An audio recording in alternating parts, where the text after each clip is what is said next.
Kwano gwange omu yangamba nti ye teka video ku YouTube ne alina byanyigaawo n'afuna likes nyingi n'afuna aba followers bangi.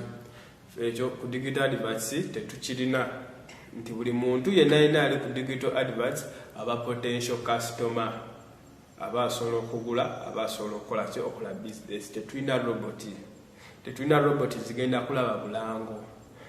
Buli muntu ali ku digital adverts muntu mulamba, si robot, si computer. Era akalango ko kaba kayiseewo ne bagamba nti abantu 100 bakalabye abantu nga baddala, teziba robot. Kuba weziba robot kiba kitegeeza tokoze business. Teri robot egenda kujja kugulako. Naye omuntu yabeera ne choice n'amanya kyayagala nekyatayagala. Era kyola ku mukutu gwaffe guno turegisteringa abantu.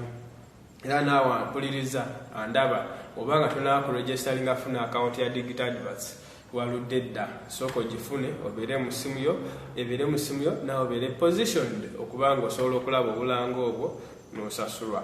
Kuba obwo Obulango buba buzze nga bwagala abantu babulaba basasulwe.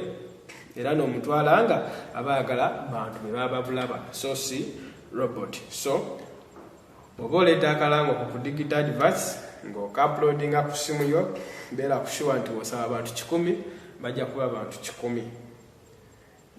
Era tulina ne option nti oba oyagala bakazi be bakalaba, oba oyagala basajja be bakalaba. Tetulina